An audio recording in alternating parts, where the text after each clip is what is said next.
The halving is an historic and most important event for Bitcoin. Throughout Bitcoin's history, halving has always had a positive impact on its price, and these were not just localized spikes of 10 or 20%, but full-fledged cycles during which the Bitcoin price grew by hundreds and thousands of percent. Now, when many people realize what halving is capable of, the only question that remains for all investors is how to make money in this event. Of course, the easiest option is just to buy Bitcoin and forget about it for the coming year. But since halving has a positive effect not only on Bitcoin itself, but also on many altcoins, today we'll talk about interesting coins that have the greatest potential for growth before and after halving. In today's video, we've collected for you not just coins that can grow on the overall positive background, and I will talk about tokens that are directly related to the Bitcoin blockchain because of what exactly these tokens are able to show in active movement in the near future. Especially after the crypto drawdown during the tensions in the Middle East, all these coins are trading at very good prices. So be sure to watch the video to the end, because additionally, we'll break down the approval of ETFs in Hong Kong and find out how it will affect cryptocurrency in the future. And if you'd like to see more interesting low capitalization coin tops as well as AI-based tokens, then support this video with a like. Let's start with the first coin that has a good potential on the background of halving. It's the ICP token. 2 months ago, this token cost $12, after which it grew by 75%. But due to the correction in the market, the price is back to the $12 level again.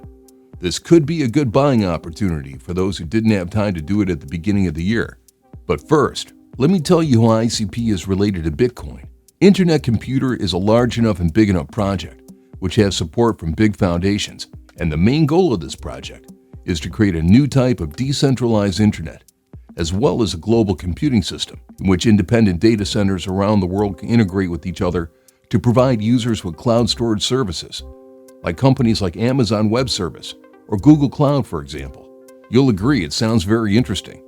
But what does this have to do with Bitcoin? And Bitcoin is linked to ICPs because ICP smart contracts can directly interact with the Bitcoin network. This is important because the integration increases Bitcoin's smart contract functionality, opening up new opportunities for developers of DeFi and decentralized applications. ICP smart contracts, for example, can directly store, receive, and send Bitcoin, as well as facilitate the creation of a one-to-one Bitcoin-based CKBTC token. And importantly, ICP-powered smart contracts can directly interact with the Bitcoin network, even without the use of bridges. This integration with Bitcoin is important because it adds smart contract functionality to Bitcoin, which cannot create smart contracts on its own because it has a completely different algorithm. And as I said, this opens up great opportunities for DeFi developers. But why don't developers use Ethereum, which is better suited for launching new projects? Of course, most developers will indeed choose Ethereum or the same Solana to create new projects. But since ICP works with Bitcoin blockchain, this greatly increases its security and, most importantly, decentralization. Most blockchains work on the proof-of-stake system, and such a thing as decentralization, which was originally laid in the cryptocurrency, goes to the background. So we just end up with networks where you can make transactions or run your own applications. But if developers want to do something with a blockchain or a separate wallet, they can easily do it. And ICP, on the contrary, emphasizes decentralization.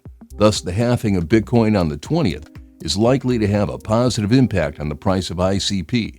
In fact, Bitcoin will become more deflationary, and the halving will also increase its decentralization, due to which it will directly affect all the projects that are related to its ecosystem. When it comes to what price to buy at, let's go straight to the chart and look at the key accumulation levels where ICP is being bought the most. As we can see, on March 26th, the coin recorded a yearly high above $20, after which a correction began, during which ICP lost 50% of its value and fell to a local bottom at the $10 level. As you can see, $10 is a level that's been maintained since the beginning of the year, and notice that after each test, the next growth cycle exceeds the previous one. And if after the test of $10 at the end of the 23rd year, the price grew by 60%, then at the beginning of March, the growth was 70%, and after 40% correction, its price recorded an even stronger growth of almost 100%. So we should definitely consider $10 as the first level to buy. And here's the range for preliminary accumulation. Because during Bitcoin's rise, ICP also very often rose by at least 50%, and probably something similar will happen in the background of halving.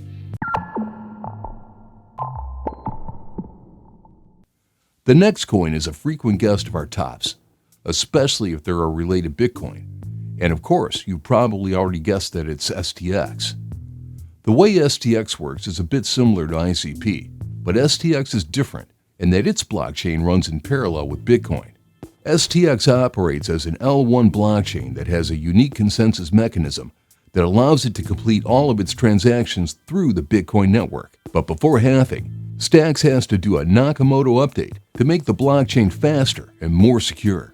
The official Stacks explained that this update means that their network will not only start processing existing Bitcoin transactions, but that the number of such transactions will increase to 100%. At the time this video was recorded, the update had not yet been implemented. On the positive side, I can note the growth of TYL, as the total block value of STX has grown to $156 million. And as practice shows, the increase in TYL signals that investors are buying the coin, and developers are creating more new applications, thereby increasing the growth of the ecosystem and the price of the coin. Despite the launch of the Nakamoto update, its activation will last until April 29th in order to synchronize with Bitcoin halving. Thus, if now it takes 10 minutes to process Stacks transactions, thanks to Nakamoto, transaction time can be reduced to 5 seconds. If we analyze the price of STX coin, we can see that STX, along with the whole market, started a correction and fell by 45%. Since this upward trend line near the level of $3 was broken, now we're watching the formation of a new trend, which will depend on the 200-day EMA line at the level of $2. This line has been supporting the XTX price since November of last year, and is doing so right now. Therefore, given the positive impact of the halving and the development of the Nakamoto update, the STX may record an even more active move, given that it's already up 20% after testing the local bottom. Thus, it's crucial for us to keep an eye on this key accumulation range.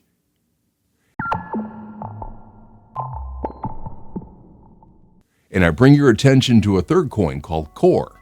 Core is a relatively new blockchain that takes advantage of Bitcoin's POV system, integrating them with proof-of-stake consensus to create a complete network that is both secure, decentralized, and scalable. Blockchain Core can be described as an innovative network that seeks to find a solution to the blockchain trilemma. This is when projects have to sacrifice one thing in favor of decentralization, security, or scalability. With the Satoshi Plus consensus, Core can simultaneously use different mechanisms from multiple blockchains. With this unique combination of features, Core can achieve decentralization through the Bitcoin POV model, scalability through the POS system, and optimal security through a robust consensus mechanism. So this trilemma problem can be said to be solved. And of course, it's mostly because of Bitcoin. The Core project is actively cooperating with many crypto exchanges, and even a special ecosystem fund of $200 million was created to support Core.